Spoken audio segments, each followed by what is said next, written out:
A very good morning to all of you. I'm Vasudha Sridharan, and on behalf of Cumulus Networks, I'd like to welcome you all to the second episode of Demystifying Networking webinar series with Dinesh Dutt. Today, we will be talking about why Linux networking is awesome. Presenting today will be Srijit Mukherjee and Dinesh.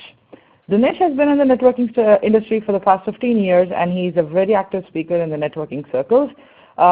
Most recently, he was a fellow at Cisco Systems, and he's been involved in enterprise and data center networking technologies. He's a co-author of Trill and VXLAN and has filed over 40 patents.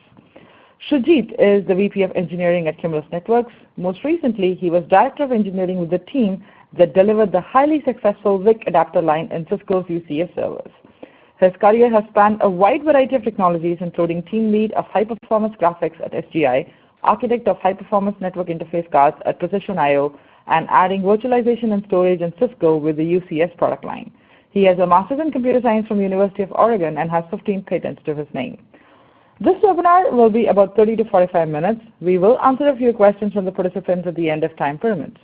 For those of you interested, you have the opportunity to ask questions during the webinar by using the window marked questions. Simply type in your question and click send through the chat window. You can also tweet your questions to us. Our Twitter handle is @CumulusNetworks. And with that, I'd like to turn this over to Dinesh. Good morning, everyone, or good evening, depending on where you are. Thank you for taking the time out of your busy day to join this webinar. I hope this proves useful to you. Today, we are going to be talking about Linux networking and why should you care. Why is this important? What's going on with that? And joining me is Srijit Mukherjee, who's the VP of Engineering and one of the Linux kernel experts in our team here. The agenda is going to be, when people say Linux, what does it mean to say Linux? What is the difference between Linux and Linux-based? We'll explore that for a few minutes. And then we'll talk about some of the evolution of the basic components within the Linux kernel. And then we'll look at some of the new stuff that's coming up in the Linux kernel.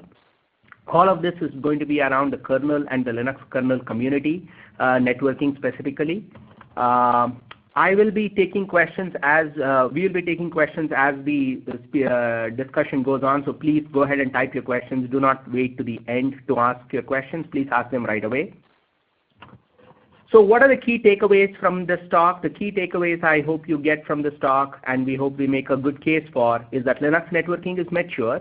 Linux networking is not stagnant. It is growing, which means a lot of new stuff is being added all the time. And the kernel as a source of truth means that there is no vendor lock-in. This is the best model from a network operator's perspective, from a customer's perspective, which gives you the same operating model as applications, a stable API for applications to develop to, and the most choice of freedom for customers. And what we hope to do as a part of this, as this webinar progresses, is be able to make sure that this case is made clear to you.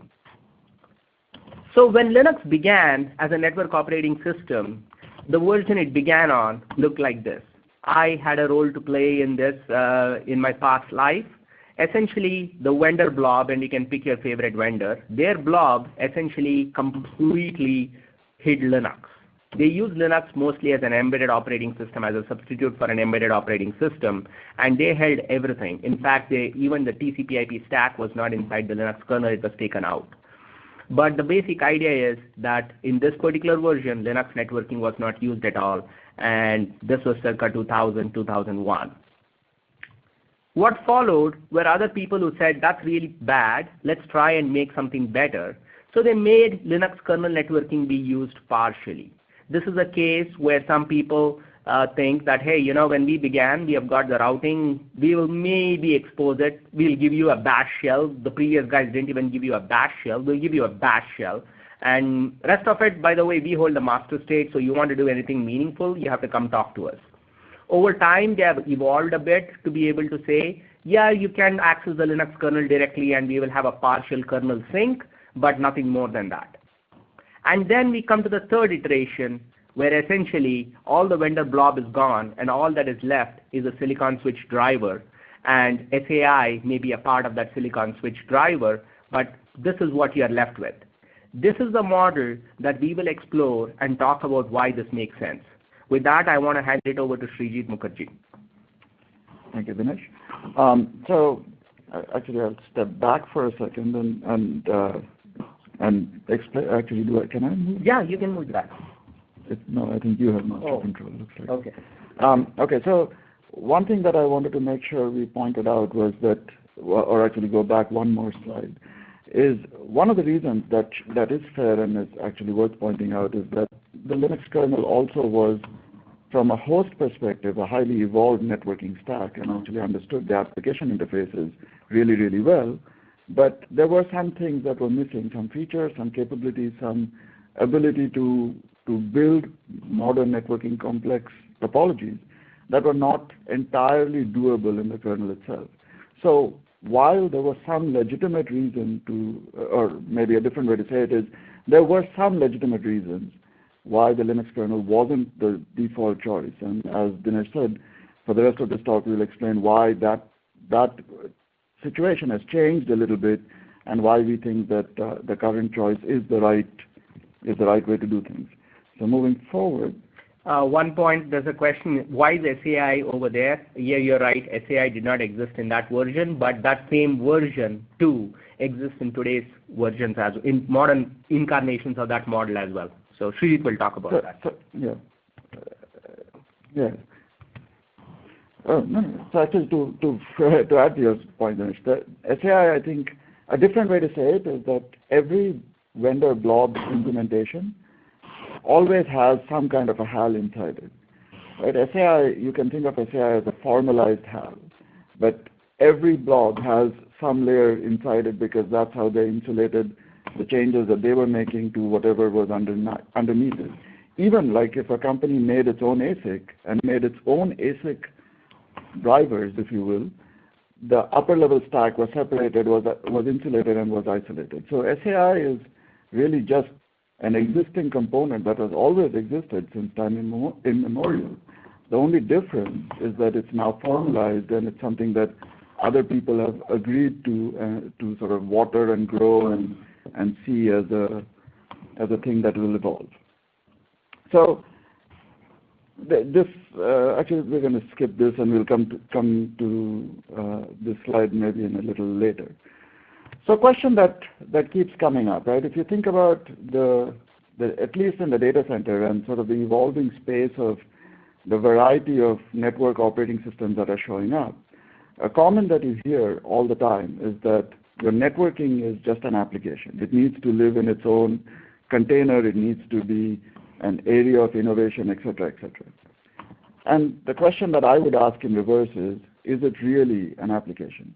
You look at a modern data center, right? This picture, the picture to the right, is more or less representative of an amalgamation of every possible topology that you might have. You're going to have some virtual machines, you're going to have some containers, you're going to have some bridges, you might have OVS, you might have some kind of virtual switch, you're going to have some physical switch, you're going to have some router. Every one of these things, and every one of these things will use a networking stack. Almost all of these things are using the Linux networking stack.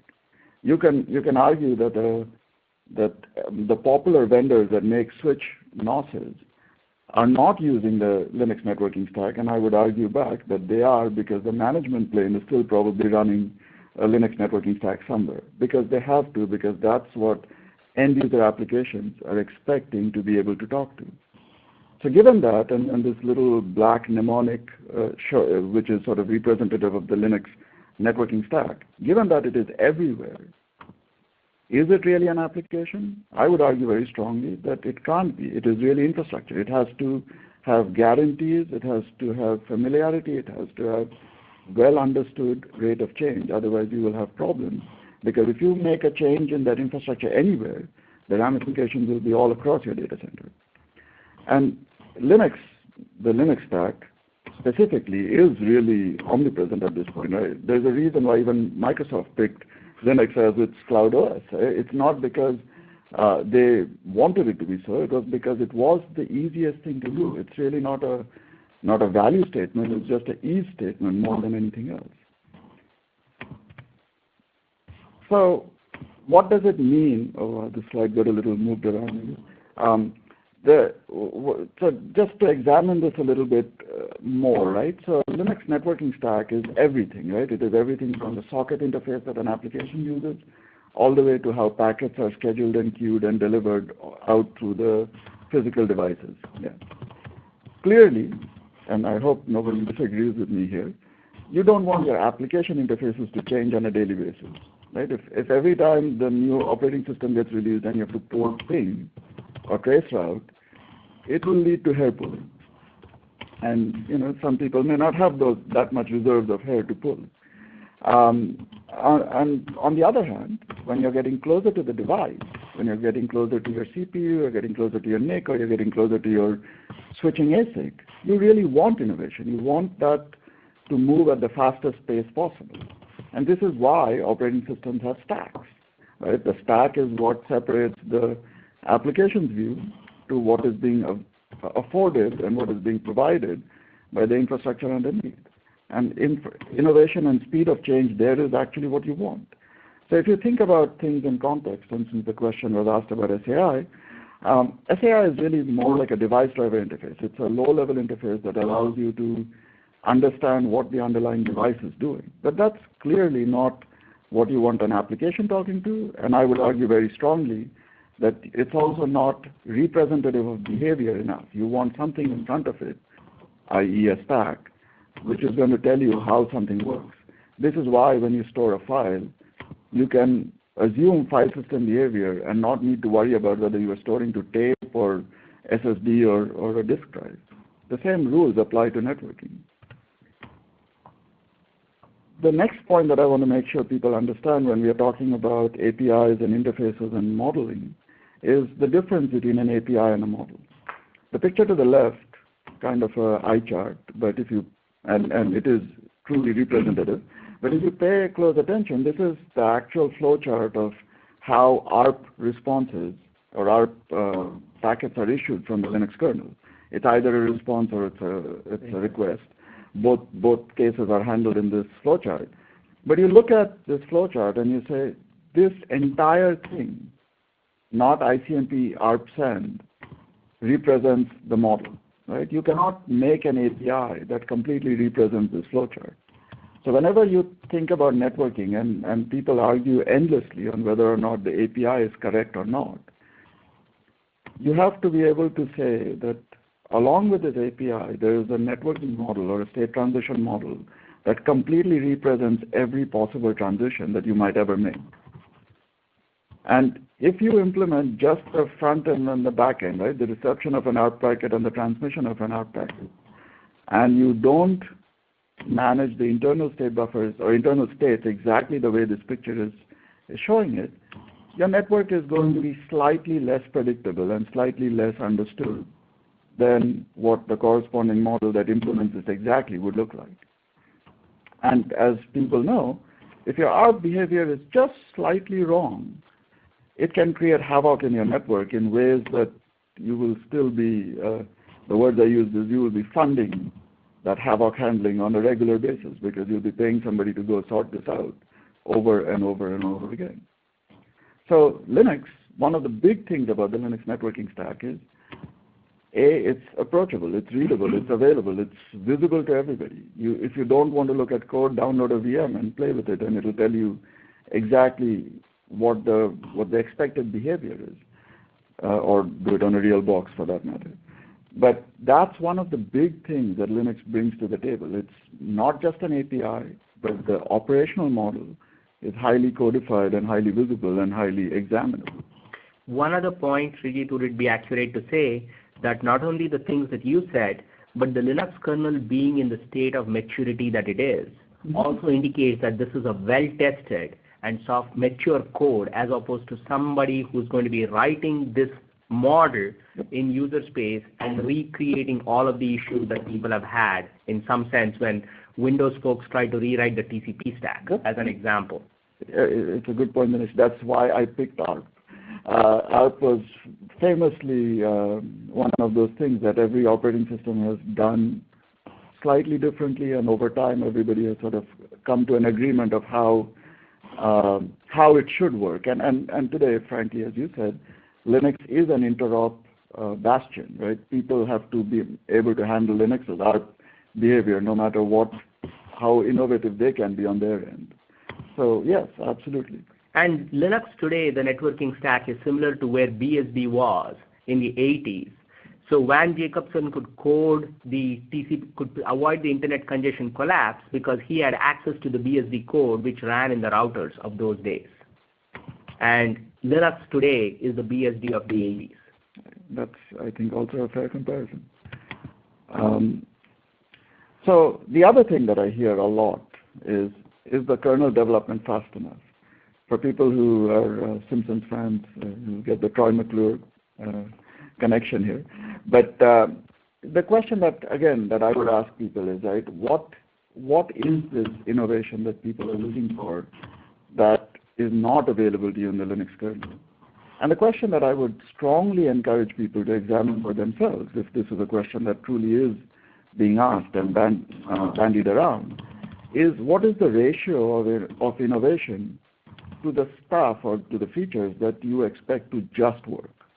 Because if you think about the Linux network stack, to the point Dinesh was just making, not only is it the BSD of today, it's got far more developers, far more use cases, far more applications, far more validation as a networking stack than anything has ever had in its history. Right? The same networking stack runs on your Android phones, runs on your home routers, runs on your IoT devices, all the way up to your big routers, if that's what you're using. So the number of people, the number of perspectives, the amount of validation or introspection, if you will, that goes into the stack is kind of unprecedented, and it'll be tested in corners that you cannot even imagine.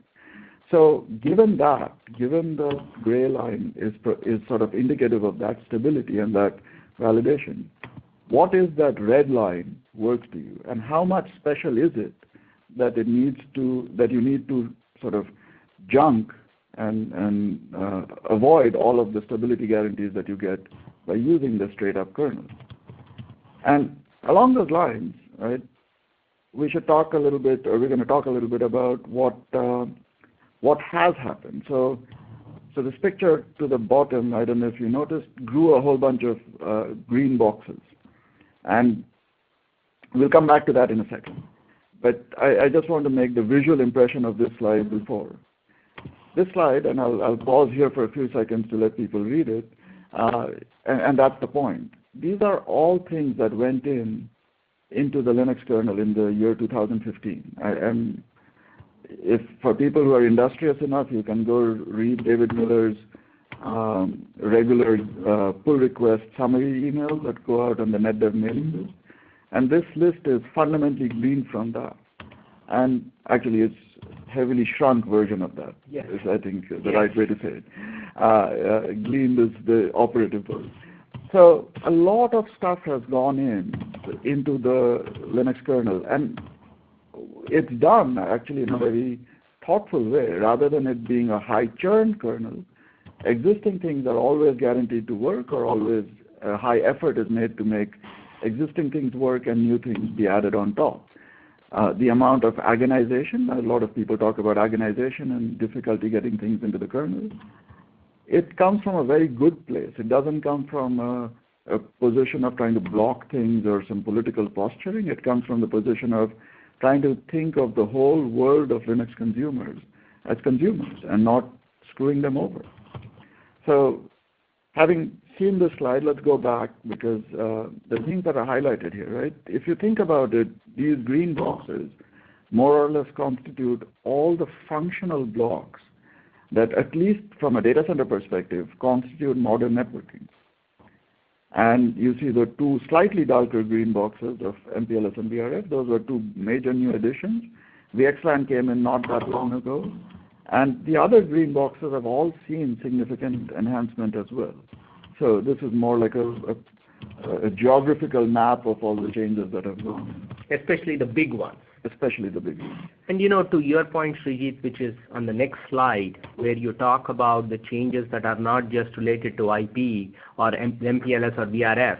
When people make changes to, for example, when Linux went from the select to the ePOL mode in order to support HTTP web servers better, think about what it did to the number of BGP peers that you could hold in tandem. So changes that are made in the stack which benefit application A, HTTP, also end up benefiting application B, which the networking folks hold dear, BGP. So there is this constant back and forth between what is important for the networking guys. When I say networking, I mean the router and the switch guys versus the application guys, and that is becoming more and more homogeneous because the problem spaces that they are trying to solve are identical. No, I mean, absolutely good point. So continuing, I mean, you think about from a Linux infrastructure perspective, right? VXLAN, actually Dinesh can talk a lot about it. The draft was, I think, the ink was still kind of getting dry when the original draft driver in Linux came out. Geneve is kind of the same way. It's going to be the first formalized implementation. There's a bunch of things being done for making UDP tunneling be significantly better than where it used to be. TCP, another kind of big innovation in the context of trying to make TCP networking and transaction-oriented networking be sort of standardized, and again, get applications to get used to understanding how congestion affects them and how they should react to it.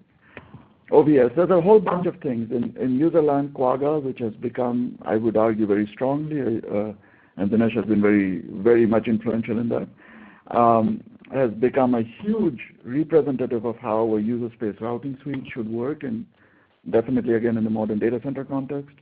IP Route 2, which has become the standardized user tool for talking to the Linux kernel. This has become sort of the front end to Netlink so that everything can be run through it. ETH tool, LLDPD has been rewritten such that you can now go from managing like the trivial number of interfaces a host would have to a very large, robust LLDP implementation. A whole bunch of things. And IFAB down too. This was something that Cumulus wrote and is contributing to Debian. It's going to become the new interface management tool for Debian because the old one was neither pluggable nor was it able to scale to the type of interface count that we needed to get to. Are we having audio problems? Yes, but before that, can we take a couple of questions? Sure. What would be a good source for someone starting out in Linux networking? I have currently downloaded the Cumulus VX in my lab.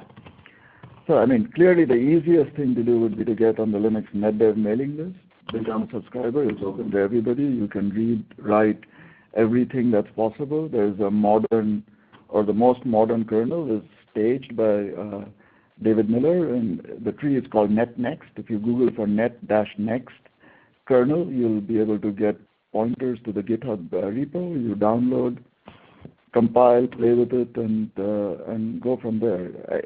Unfortunately or fortunately, it's you do need to know about how to compile a Linux kernel.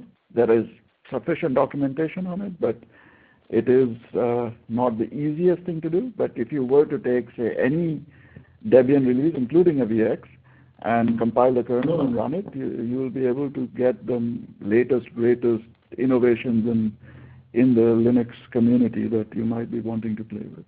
But also the NetNext kernel mailing list is like drinking from the fire hose, right? Yes. If I am as a user, not as a developer, then starting with any, you can download the latest Ubuntu, or if you have downloaded Cumulus VX, that will be fine, and you can play with it. There's absolutely no reason not to do that. The next question is, when will WRFs be supported? And I believe Sridhar is going to address that, especially as he's the key author on the WRF for implementation in the Linux kernel. Thank you. Yes, I will be talking about that in a second. So given that all these things, given the requirement for given my assertion maybe, that having a model along with an API is very important.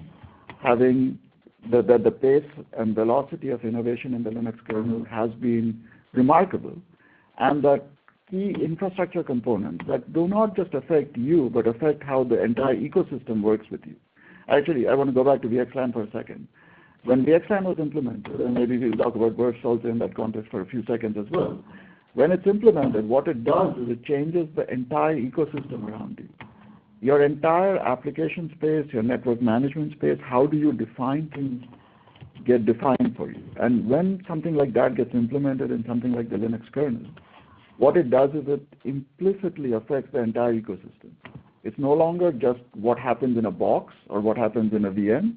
It's how all the layers in this universe, in that data center, interact and operate with each other. So given that, right, one of the questions that I always ask people is, you have to understand when yet another NOS shows up, a Sonic or an OpenSwitch or what have you. Like there's a few, and they all have their benefits and their strengths and strong suits. The question that you have to ask yourself is, what are you trading off? And I would again strongly assert that in Linux, one of the things you get is transparency and an ecosystem advantage that is going to be unparalleled and unmatched by anything else. Right, and also the fact that because of the fact we've got so much eyes and to your point that people can actually add new features to it at a much faster pace, the thing that we noticed, for example, is that when we did the worst part of it, we put out the initial implementation and then the community jumped in with fixes, cases that we had not considered because they were considering it for other areas where we were focused on the data center. Lots of these things automatically happen because it's a very vibrant community. You got to ask yourself, how are you getting this vibrant community that is going to substitute for the Linux kernel? Exactly. So a deeper dive into some of the components, right? So what we're going to do is, hopefully, like Dinesh said, we made the case for the general reason for picking Linux. So now we're going to change gears a little bit and talk a little bit about what I believe are the core components of a networking stack today, and sort of do a little bit of a survey of what things exist and what things are moving forward, or how things are moving forward. So this is an eye chart. It is again intended to be an eye chart. This is actually a picture that you can find on the web with slightly different color schemes. The big thing that you should track here, and the big thing to note here, is that the layering is very clean. It's very complete, and you can actually go again, like I said, since it's completely transparent. This picture was actually generated out of the stack. This is actually a little bit old now, but out of the stack just by examination. Nobody had to talk to anybody. Nobody had to go read documentation. You can go find the function calls and auto-generate this picture because you can look through the code and it's all out there and available. And fundamentally what it's showing you is the layering from the link layer all the way to the application layer, and how the different phases work, the different stages work, if you're going to attach filters and hooks, where you need to hook them and what options they provide to you. So there's a question. There are so many vendors doing Linux networking now, and industry groups like OpenSwitch, ONL. How is Cumulus different? So I thought actually the first 3 slides were what exactly the answer to that question was. Right? That what Cumulus is doing that's different, in some senses, really the question that you're asking is, what is the difference between what all these vendors are doing and the Linux networking stack? Because Cumulus's networking stack is the Linux networking stack, which is the core topic of this subject, of this webinar. And this is how it's different, right? The difference is that fundamentally there is no use, the networking behavior, the networking stack operation is exactly that of the Linux kernel. And like I was just saying, it's transparent and apparent and obvious. It's not an API, it's a model, and it's visible and accessible to all of you. So the second question was, you should look at, sorry, I'm just scrolling back up here. You should look at Arista EOS. It has Linux, but it has an iOS CLI, so you get the best of both worlds based on your experience and comfort level. Well, I mean, it's not really Linux, right? It is, I think Arista falls in that second picture that, and I should say I'm not an expert in EOS, so my understanding is it falls in this category of pictures, as Dinesh pointed out earlier, that it's got Linux vias, or it's got pathways to get to some Linux functionality, but your core functionality, your core stack is still the Arista stack. I mean, that's their source of innovation. And I mean, we can argue about that if you want to, but I think that's the fundamental difference. It's not a pure Linux experience. You cannot just randomly compile a networking function kernel driver, install it into EOS, and expect it to work. That is one part, and yesterday I was at another conference where this specific question was asked to Ken Duda about Ken Duda saying that there is a partial kernel sync with routes being synced with the master state, that is their sysdb state, so to speak.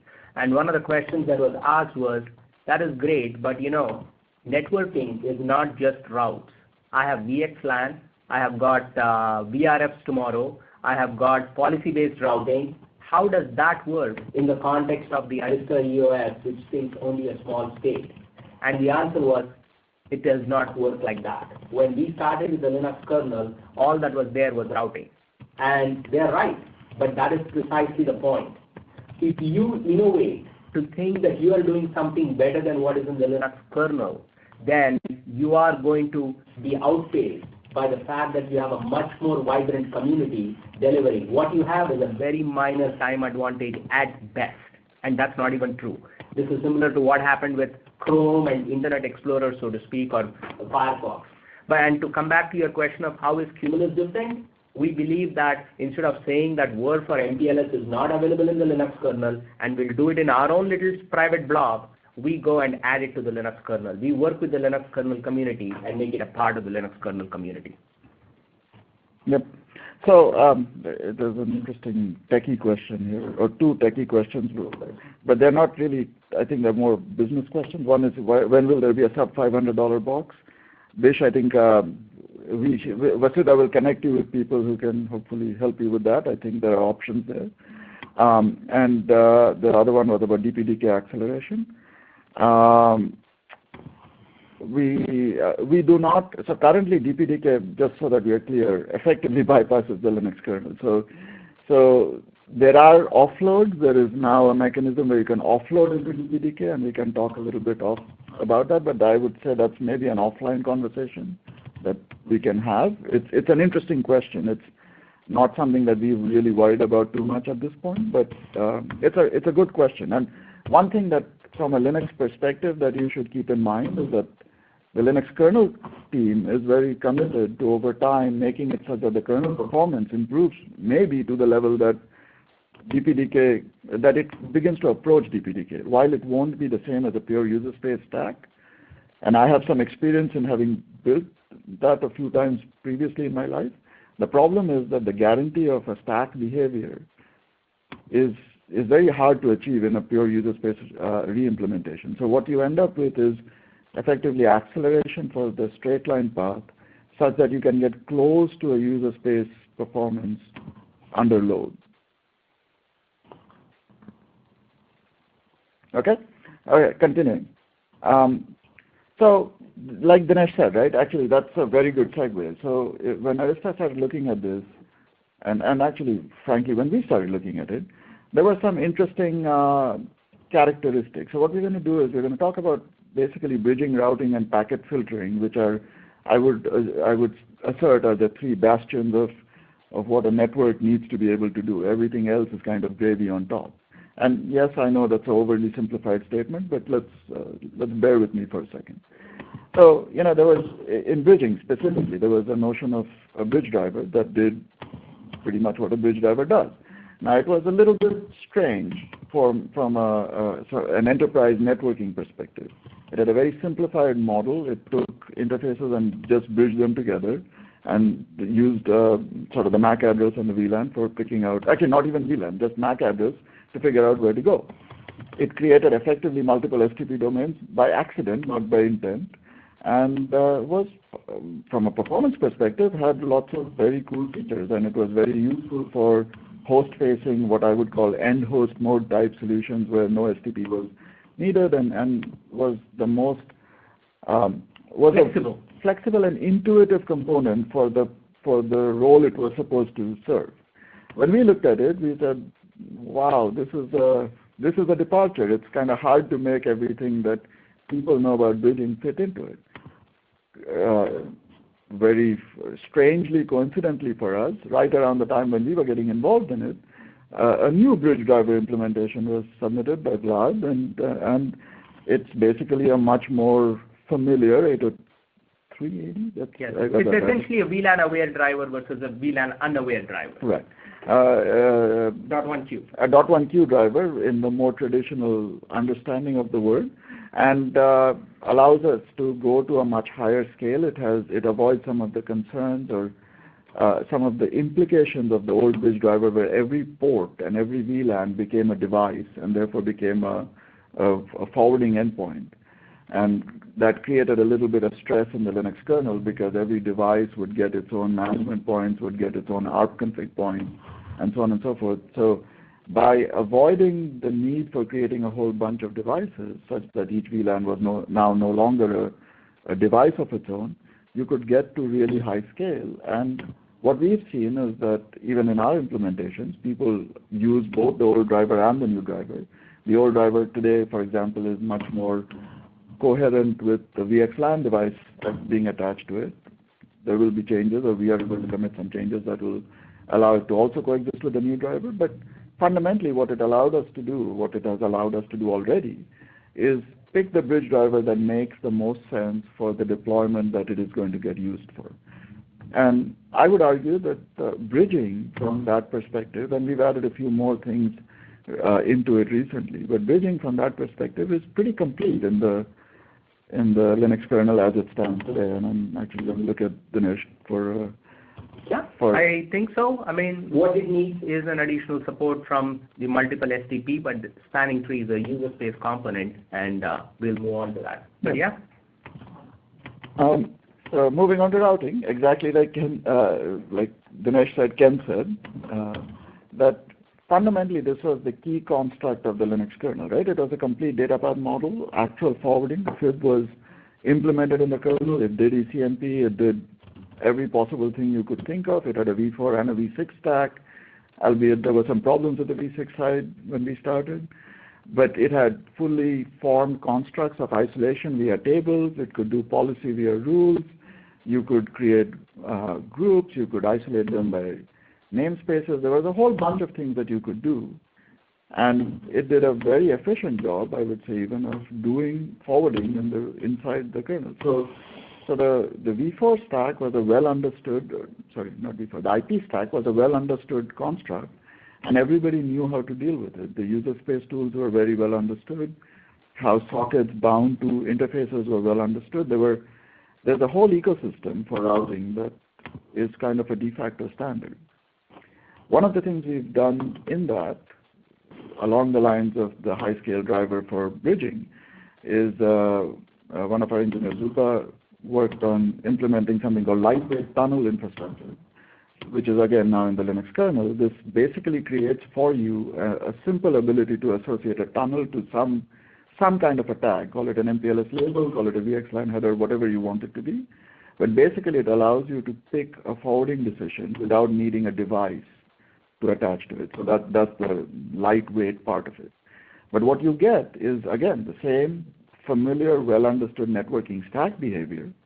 It allows you to do use an infrastructure as something that you can build more sophisticated tunneling infrastructure on top of. But your ecosystem doesn't have to change. The way you interact with the box doesn't have to change. The way your application interfaces are defined does not have to change. So again, just like with bridging, this allows you to get to solutions that require higher scale, more flexibility, more capability, without having to reinvent the wheel from scratch. And if I remember correctly, Dave Miller quoted lightweight tunnels as the best thing in networking that happened to the Linux kernel in 2015. Yes, that is correct. Continuing along the same theme of existing and improvement, the next thing that happened was namespaces was a well understood. I'm hoping everybody here understands and knows what namespaces are. This was the original sort of primitive or construct that allowed multi-tenancy inside a Linux host, and has been taken into many, many levels and layers of implementation now. But fundamentally what it allows you to do is to create a unique namespace within the kernel, and such that all objects of that particular type are going to be referenced and only available within that namespace. So fundamentally, a network namespace, which is one of the namespaces that are available, made it so that every networking object in the kernel is now associated with a namespace and thus isolated from every other object in every other namespace possible. It's a pretty heavyweight solution because once you enable this, what you basically have to do is, as the old saying goes, everybody has to pick a side because you've got to be in one of the namespaces or in the default namespace, but in any case, you're in a namespace and you're isolated from everybody else. Now, applications can get around this isolation, but that would require the application to create a new user space API or to do something that's a little bit different from its usual workflow. So when we looked at this, right, and this was, namespaces was the sort of the what do you want to call it, the default choice if you were to do any kind of layer 3 isolation. When we started looking at it, there were multiple attempts made to get the construct of VRFs into the Linux kernel, and we came up with a solution that seemed pretty straightforward, seemed pretty easy to accept. Well, okay, maybe not so easy to accept by the networking people, but it was definitely easy to accept by the kernel community, created the least amount of churn, and now to answer the question somebody else asked, as of I think the 4.3 kernel, VRF is a mainline feature, and Cumulus is working on providing the hardware acceleration bits in our upcoming release as well, so that we will be able to go in and say that this functionality that is in the Linux kernel would be available in an accelerated way on hardware. But fundamentally what it does, and this is the key part, I think the point that Dinesh was making earlier, that when you do something like this, VRF specifically is now a parameter that a socket call would have to be able to use, right? A socket call has to be able to identify the VRF.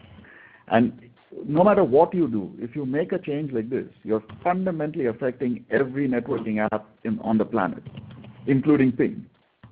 And if you are going to make that change, you need an ecosystem, you need a community, you need a user base that is going to take that change and is going to live with it rather than fight it. And of course, you can, as a vendor, you could force it down your customer's throat, but that may or may not be the most interesting answer because the customer may have other applications other than you. So if you have your unique networking solution and it requires this unique interface to identify a VRF, you've basically told the application, now you have all your networking apps, including something as exotic as ping, and they work on every other box on the planet except mine, because for mine you have to port to my API so that you can select your VRF, which is a big deal. Right, and to the point that you're making now by making VRF available in the Linux kernel, it's a construct that if you want, containers can use. It's a construct that you want, VMs can use. This becomes a unifying concept that everybody can use and develop unifying tools around it as opposed to developing vendor-specific blobs around each one of them. And to the point about the VRF again in this particular slide, if you go look at just about any other vendor, they'll say network namespaces is the way to do VRFs. Yep. Anybody who knows VRFs will say that's a very bad answer because network namespaces is the equivalent of a logical router, not a VRF. Yep. That's like using a cannonball to kill a mosquito, and it doesn't even do a good job of that. So we work to make sure that VRF, as we understand it in the networking stack, is implemented in the Linux kernel so that it can be the model for everybody else to develop on. If people who wanted to do IP did their own vendor-specific IP blob, then the Linux kernel would just be another embedded OS. And that is the beauty. So there's a few questions on VRF coming up about scale and inter-VRF routing. I'm going to make a high-level statement that this is probably going to be a follow-up webinar that we should do at some point. Because, about VRFs itself. Because we could otherwise end up being here the whole day. Yes. And we should bring in people who are actually working in the kernel right now so that we can get some of the questions answered. But I'll take the one about scale. The simple answer, Peter, is scale is really, it's a software construct. Scale is infinite, right? I mean, as long as you have memory, we can keep creating VRFs. And the way the VRF is implemented in the Linux kernel, very high level, think of it as an encapsulating device. It just, you bind devices to it, or you bind the LC interfaces to it. So there is really no scale. Linux itself imposes no scale. When you accelerate it, you might have scale implications switching silicon of whatever is underneath. Yes. Okay. Continuing, yeah. I know we are running slow. So then finally packet processing, right? So, X tables, or what people familiarly know or are probably familiar with in the name of IP tables or EB tables or ARP tables and all of its variations have been around for a very long time. I mean, we know of many, many places where even when they implement their favorite vendor-specific ACL implementation, they create an IP tables version of it and use that as reference for internal testing so that things look like what they want it to look like. This has been around for a long time. We currently, Cumulus, for example, supports it as a way to specify ACLs in the hardware underneath. It has some idiosyncrasies, some problems that make it kind of difficult to accelerate in hardware. But everything said and done, just like what is now, I hope, a recurring familiar theme, it's a familiar construct. People know how things work and what it can and cannot do. Similarly, TC and Q discipline, which is sort of the reigning standard for traffic shaping or traffic management, rather traffic classification and actions based on classification, have been the long reigning standard. What's coming now, or already is in the kernel, are things called NF tables and eBPF. And for people who are interested in packet filtering or packet manipulation kind of stuff, I would very strongly recommend that you go read both of these. They both come with very powerful tools. NF tables allows you effectively to use an internal parse graph and build very interesting and powerful logic about how you want to manage and manipulate a packet. And eBPF is basically, if you're familiar with Berkeley packet filters, this is an extension to Berkeley packet filters that allow you to do more extensive actions on the packet than what a straight up BPF was allowing you to do.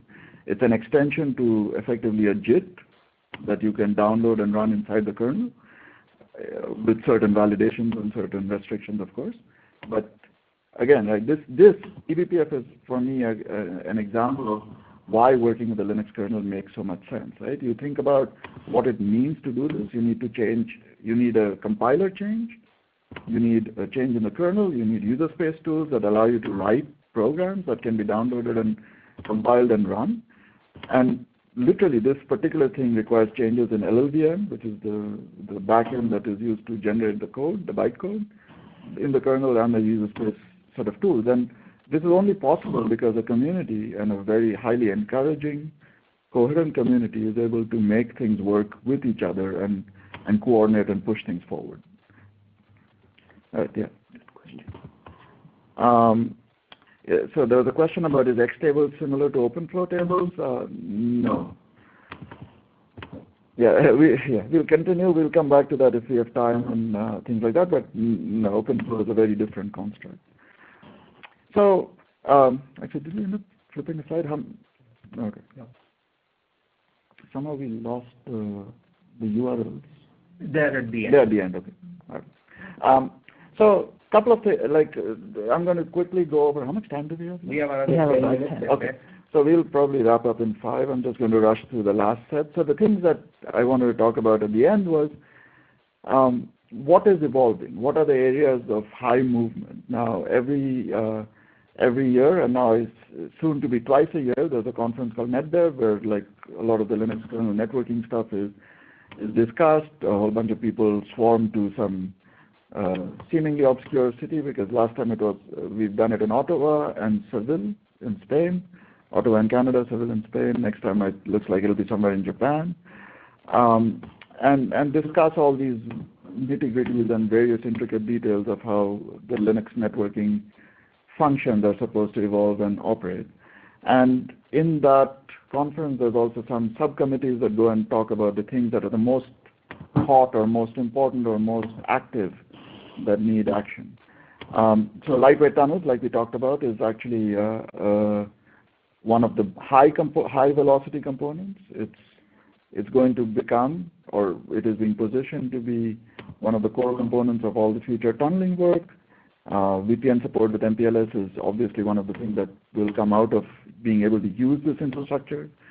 Then there are some high performance optimizations called early demarcs that need to be added into the infrastructure for lightweight tunnels, and then it will become ready and available for use for even the big vendors out there who are using Linux as core of their networking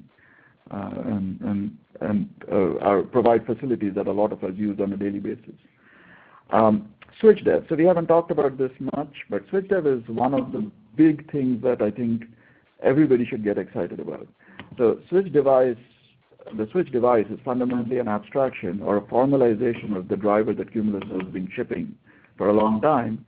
The only difference is that since this would be a first-class citizen of the Linux kernel, the vendors would be asked to supply a switch device driver in source format that would be carried with the straight-up kernel, which means if tomorrow the Linux kernel decides to add another new feature, or let's say for the sake of argument, since we talked about ARP earlier, the Linux kernel decides to modify its ARP behavior, or it wants to add something like TCP fingerprinting or fast open or something like that, the Linux kernel maintainers would then be able to affect the change needed in the backend device driver so that the switch devices would get this facility right away rather than wait for the vendor to move to the right kernel version and incorporate the change and provide an update.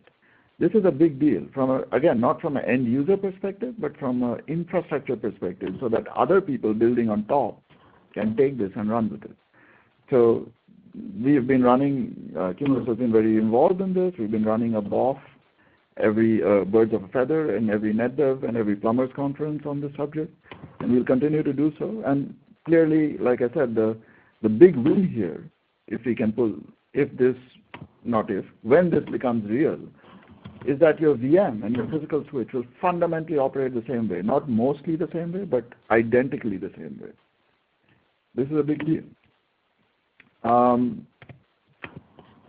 We talked about net devices. So one of the other things that, to the point Dinesh had made a while ago, that there were some real problems with the Linux kernel as well, right? So if you were talking about a box that had 4 interfaces, scale was not really a concern. A 3 gigahertz CPU could easily belt out anything in the worst possible implementation when the number of times it had to do it was 4. But when you start talking about like devices that are in enterprise networks, which could be like 128 ports or 512 ports with tens of thousands of virtual devices like bridges and VLANs hanging off of it, it begins to become a real problem. So one of the things that are heavily being inspected, and again, this is the beauty of the Linux group, we presented this problem at NetDev, and one of the core kernel memory management people picked it up and said, hey, this point is valid, we should do something about it. And the net devices are going to become more scalable, and we'll go from there. The other thing, again, from a pure networking perspective that you have to worry about is physical layer. So things are being done such that we can standardize how people's pluggables would become available to people. Again, your community improves. The day when you can walk into Fry's, pick a random pluggable, not have to worry about which vendor it's locked into, and plug it into your box and expect it to work, things will be better for people who remember the days of SCSI cables when you had to get the right SCSI cable with the right disk drive before it became standard. This is the kind of evolution and revolution that we need to see. Yeah, there's a whole bunch of other stuff. I know we are running out of time, so we are just going to skip through it. The slides are available. People can go read about it. I didn't get to use my favorite bird plane joke, but that's okay. Actually, let's talk about that for just a second. We have no time because we have no to wrap questions? up. Okay. Yeah. All right. So, all right, we'll stop here and we'll open the floor for any further questions. The next, to summarize the talk, Linux is evolving as a network OS, whether it be in terms of scalability. In its roots, it was a host operating system, but it has all the functionality that you need for a router operating system or a switch operating system. And the evolution of the network OS has reached to the point that we believe that Linux as a network OS, not Linux based, makes sense. We hope we made a case for that. If you have questions, please continue to shoot them and we'll be happy to attempt to answer them. In spirit, the next talk is going to be L3 to the host and container networking. And the guest speaker is going to be Kelsey Hightower from Google. And the talk is scheduled for April 19, 2016. So go sign up as usual when the webinar thing shows up. And with that, we come to the end. Srijit, any last thoughts? No, I mean, we're out of time. Yeah. No questions. All right. Yeah. No, I think the summary is exactly right. Okay. Thanks, everyone, for attending. We hope you found this useful. Have a wonderful day wherever you are. Thank you, everyone. And for any questions and suggestions, as always, please email us at webinars@cumulusnetworks.com, and do tune into our next webinar as Dinesh suggested.